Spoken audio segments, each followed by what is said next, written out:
মধ্যপ্রাচ্যের মুসলিম দেশগুলোর মাঝখানে ছোট্ট একটি ইহুদি রাষ্ট্র ইসরায়েল।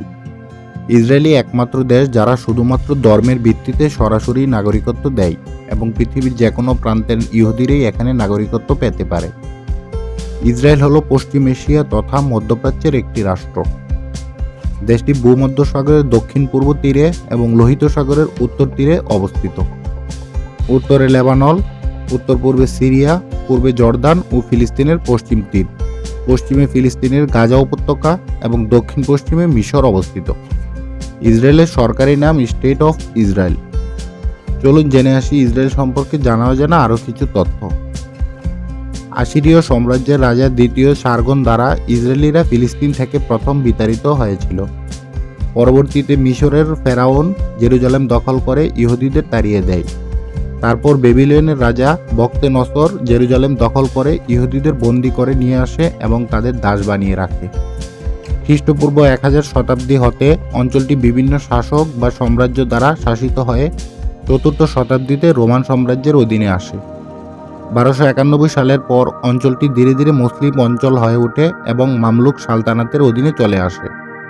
পরবর্তীতে 1516 সাল থেকে 1917 সাল পর্যন্ত তুর্কি অটোমান সাম্রাজ্যের অধীনে ছিল। প্রথম বিশ্বযুদ্ধের পর ফ্রান্সের সহায়তায় ফিলিস্তিন অঞ্চলটিতে 400 বছরের অটোমান শাসনের অবসান ঘটিয়ে ব্রিটিশরা উপনিবেশ গড়েছিল।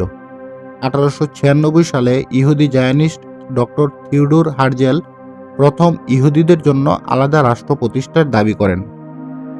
1917 সালের 2রা নভেম্বর তৎকালীন ব্রিটিশ পররাষ্ট্র সচিব Arthur James Balfour British Zionist Lord রথচাইল্ডকে লেখা এক পত্রে ফিলিস্তিন ভূখণ্ডে একটি ইহুদি রাষ্ট্র প্রতিষ্ঠার প্রতিশ্রুতি করেন, যা বেলফোর ডিক্লারেশন নামে পরিচিত।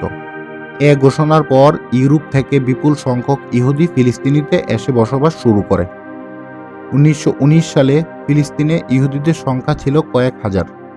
1948 সালে সেখানে ইহুদিদের সংখ্যা 6 লাখে উন্নীত হয়।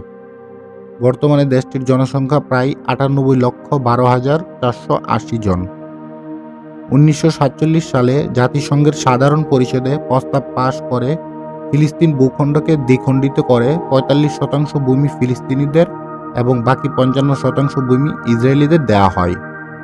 1948 সালের 14 মে ইসরায়েল স্বাধীনতা ঘোষণা করে। এভাবে ফিলিস্তিনের ভূমিতে জোরপূর্বক দখল করে গঠন করা হয় নতুন ইহুদি রাষ্ট্র ইসরায়েল। ইসরায়েলকে মধ্যপ্রাচ্যের এক টুকরো পশ্চিমা দেশ হিসেবে গণ্য করা হয়। স্বাধীনতা ঘোষণার পর থেকেই ইসরায়েল প্রতিবেশী আরব রাষ্ট্রগুলির সঙ্গে বেশ কয়েকবার যুদ্ধে লিপ্ত হয়। বর্তমানে পৃথিবীর 161টি রাষ্ট্র ইসরায়েলকে স্বাধীন রাষ্ট্র হিসেবে স্বীকৃতি দিলেও 30টি মুসলিম রাষ্ট্র এখনও ইসরায়েলকে স্বীকৃতি দেয়নি। তবে নিকটতম 2 আরব প্রতিবেশী মিশর ও জর্দানের স্বীকৃতি লাভ করেছে দেশটি।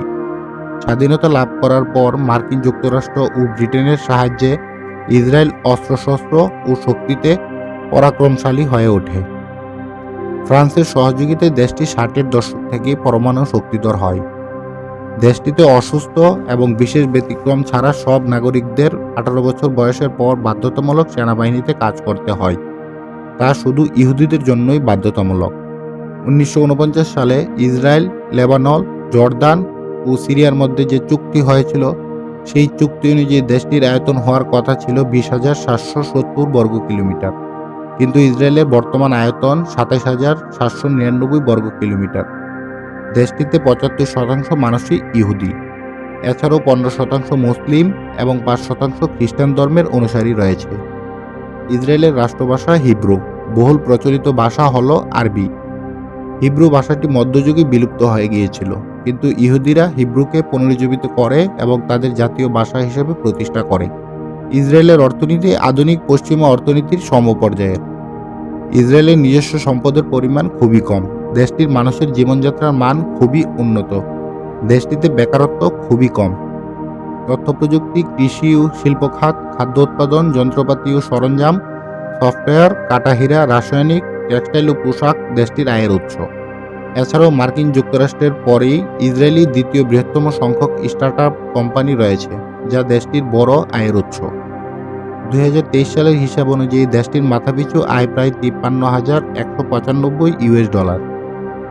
ইসরায়েলের মুদ্রা হল ইসরায়েলি নিউ শেকেল। তবে দেশটিতে দৃষ্টি প্রতিবন্ধীদের জন্য রয়েছে বিশেষ মুদ্রা, ফলে দৃষ্টি প্রতিবন্ধীদের কেনাকাটা বা মুদ্রা বিনিময়ে কোনো অসুবিধা হয় না। ইসরায়েলের রাজধানী জেরুজালেম, তবে সর্বস্বীকৃত নয়। দেশটির সরকারি, অর্থনৈতিক, কূটনৈতিক ও রাজনৈতিক রাজধানী তেল আবিব, আর এখানেই বিভিন্ন দেশের দূতাবাস রয়েছে। ইহুদি জাতির প্রধান চালিকা শক্তি হল তাদের বিকৃত ধর্মগ্রন্থ তালমুদ, শুধু ইহুদিদের মৌলিক আইন হিসেবে পরিচিত। এতে তারা তাদের নিজেদের সুবিধামতো বিধিবিধান প্রণয়ন করেছে। ইসরায়েলের মানুষ ঈশ্বরের উদ্দেশ্যে প্রচুর চিঠি লেখে। প্রতি বছর জেরুজালেমের ডাক বিভাগ এমন অন্তত 1000 খানেক চিঠি পায়, যেখানে প্রাপকের জায়গায় লেখা থাকে ঈশ্বর। ইসরায়েলের ডায়ালিং কোড +972।